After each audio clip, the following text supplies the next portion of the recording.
Bien-aimés dans le Seigneur, bonjour et une fois de plus, bienvenue à une nouvelle rubrique. Nous sommes toujours sur le Saint-Esprit. Ce matin, nous entrons directement avec l'explication de la manifestation de chaque don spirituel. Donc nous sommes sur les dons de l'Esprit, c'est-à-dire les dons dont le donateur est le Saint-Esprit de Dieu. 1 Corinthiens chapitre 12 du verset 7 jusqu'au verset 11. Alors, nous commençons par la classification par nature en disant que nous pouvons les classer, c'est-à-dire ces 9 différents dons, en 3 classes différentes. Première classe, les dons de révélation. Deuxième classe, les dons de puissance. Et troisième classe, les dons de langue. Alors, nous allons commencer ce matin avec le premier don de révélation, le don d'une parole de sagesse. Nous n'allons pas parler de la parole de sagesse sans parler de la sagesse elle-même. Alors déjà, c'est quoi la sagesse? La sagesse n'est pas la connaissance. La sagesse et la connaissance sont liées, mais la sagesse n'est pas la connaissance. La sagesse, c'est la manière de faire, c'est la façon de faire, c'est la manière d'utiliser la connaissance reçue. C'est ça, la sagesse. Alors, nous avons 3 types de sagesse. Nous avons la sagesse du monde, nous avons la sagesse humaine et nous avons la sagesse de Dieu même. Alors, la sagesse du monde, le monde dont il est question ici, ce n'est pas le monde 4 points cardinaux, ce n'est pas l'ensemble de tous les hommes. Le monde dont il est question ici, c'est de Satan et de son système, c'est-à-dire Satan, ses anges et tous les hommes qui fonctionnent à la manière de Satan. C'est ça le monde. Donc, la sagesse du monde, c'est leur manière à eux de faire pour atteindre leur but, pour parvenir à leur fin, pour obtenir leurs choses. Alors, ils font comment? Ils utilisent quoi? La ruse, la manipulation, le vol, le mensonge, le meurtre, tout ce qui est méchanceté, tout ce qui est mal dans le but d'accomplir ou d'atteindre leurs objectifs.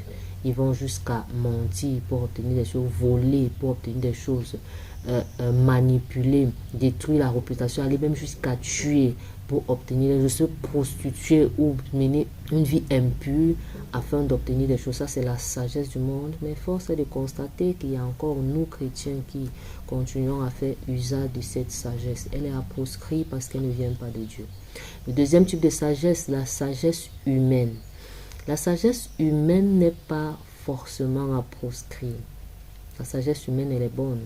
Elle peut être innée ou acquise. Innée, c'est-à-dire, nous avons des gens qui de naissance ont déjà une façon de faire qui est hors de l'ordinaire, hors du commun. Elle peut être acquise, c'est-à-dire avec l'âge et l'expérience. On utilise souvent l'expression, un vieillard assis peut voir ce qu'un jeune, même debout, même sur l'arbre, ne peut voir. Ça, c'est un autre type de sagesse humaine, c'est-à-dire celle qui est acquise avec l'âge. Mais maintenant, la sagesse humaine elle-même, elle a un problème. Elle est limitée. Alors, étant fait de chair et de sang, l'omniscience, c'est-à-dire connaître tout, l'omniprésence, c'est-à-dire être partout au même moment, ne nous appartient pas. Elle appartient à Dieu seul. C'est ce qui vient limiter la sagesse humaine. C'est que nous donne d'entrer directement dans la sagesse illimitée de Dieu, en rapport avec ses caractères qui lui sont propres, l'omniscience et l'omniprésence, la sagesse de Dieu, qui est la meilleure des sagesses. Alors, c'est quoi la sagesse de Dieu? La sagesse de Dieu, c'est la manière de faire de Dieu.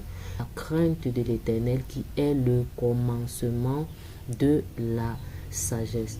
Alors, si tu crains Dieu, tu commences à craindre Dieu, alors tu commences à être sage. Et craindre Dieu, c'est faire quoi? C'est mettre en pratique ses commandements. Et lorsque tu mets en pratique les commandements de Dieu qui sont écrits dans sa parole, tu es en train de faire selon la manière de Dieu. Tu es en train d'user de sagesse. Maintenant, le don d'une parole de sagesse également est différent de la sagesse de Dieu. Alors, si nous illustrons, si la sagesse de Dieu est tout un océan, le don d'une parole de sagesse est une infime goutte d'eau prélevée de cet océan. Alors, c'est quoi une parole de sagesse? Une parole de sagesse, c'est une infime partie de la sagesse de Dieu qu'il prélève pour donner à un témoin de manifester dans le but de résoudre un problème très précis. C'est une manifestation ponctuelle. Et un exemple, dans l'Ancien Testament, nous avons le roi Salomon, 1 roi chapitre 3, verset 23, où il fallait trancher entre les deux femmes qui disputaient un enfant. La parole de sagesse qu'il a sortie, c'est prenez le bébé, coupez-le en deux, donnez-en une partie à chacune d'elles. Et la vraie mère s'est révélée.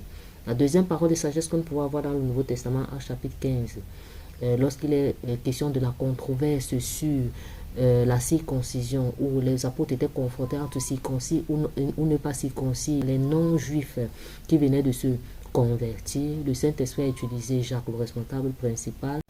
Actes chapitre 15, verset 19. Ne créons pas de difficultés aux païens qui se convertissent à Dieu. Écrivons-leur simplement de ne pas manger de viande provenant de sacrifices offerts aux idoles, de se garder de toute inconduite sexuelle et de ne consommer ni viande d'animaux étouffés, ni sang.